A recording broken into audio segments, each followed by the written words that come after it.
Good afternoon everybody.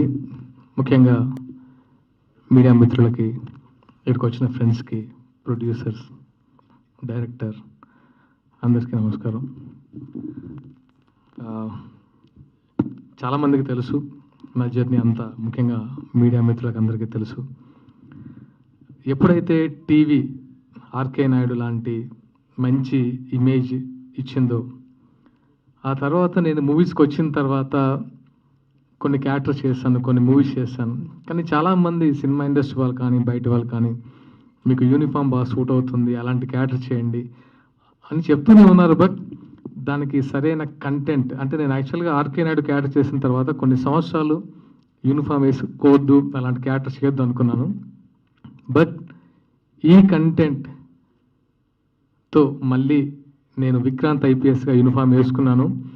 And I promise మళ్ళీ RK నాయుడిని replace చేసే క్యారెక్టర్ అని గర్వంగా చెప్పగలను, విక్రాంత్ ఐపీఎస్. ఎందుకంటే నేను గడప గడపకి నేను ఆర్కే నాయుడు క్యారెక్టర్తో వెళ్ళాను. సో మళ్ళీ నా నుంచి ఎక్స్పెక్ట్ చేస్తున్నారంటే సేమ్ నేను రిపీట్ చేయలేను. ఎంతో అంటే వాళ్ళకు మంచి కంటెంట్, మంచి సోషల్ మెసేజ్ ఉండాలని ఈ కథను ఎన్నుకొని, ఆ కథకి తగిన ప్రొడ్యూసర్స్ అందరూ వచ్చిన తర్వాత ఎక్కడ అంటే అందరూ చెప్తా ఎక్కడ కాంప్రమైజ్, అసలు ఈ మూవీకి అసలు ఎక్కడ కాంప్రమైజ్ అవ్వలేదండి. ఫైనల్గా అందరూ చూసిన తర్వాతే రిలీజ్ చేద్దాం, నచ్చిన తర్వాతే రిలీజ్ చేద్దాం అని ఫిక్స్ అయ్యాం. ఆ టైం వచ్చింది, జూలై 11కి రిలీజ్ ప్లాన్ చేస్తున్నాం. అండ్ ఇంకా నేను ఇప్పుడే ఎక్కువ మాట్లాడను, ఎందుకంటే మూవీ కంటెంట్ మీ అందరికీ చూపించే, మీ అందరు ఆమోదంతోనే ముందుకెళ్దాం అనుకున్నాను. డెఫినెట్గా మీ అందరికీ షో చేస్తాను, నచ్చితే దాని తర్వాతనే ముందుకు తీసుకెళ్తాను. Thank you all, thank you so much. And ముఖ్యంగా ఈ సాంగ్ రిలీజ్ అయింది కొరియోగ్రాఫర్ ఈశ్వర్ గారికి.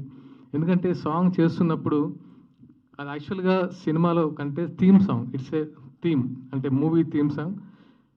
ఈశ్వర్ గారు దానికి మాంటేజ్ చేసి అద్భుతమైన మాంటేజ్ ఇచ్చారు. అంటే దాన్ని నెక్స్ట్ లెవెల్ తీసుకెళ్లారు, మేము అనుకున్న కంటెంట్ నెక్స్ట్ లెవెల్ తీసుకెళ్లారు.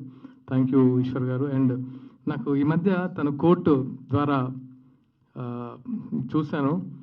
నాకు కోర్టు వచ్చిన తర్వాత ఓహో, అంటే ఇలాంటి సినిమాలు పీపుల్ ఎంకరేజ్ చేస్తున్నారన్న ధైర్యం వచ్చింది.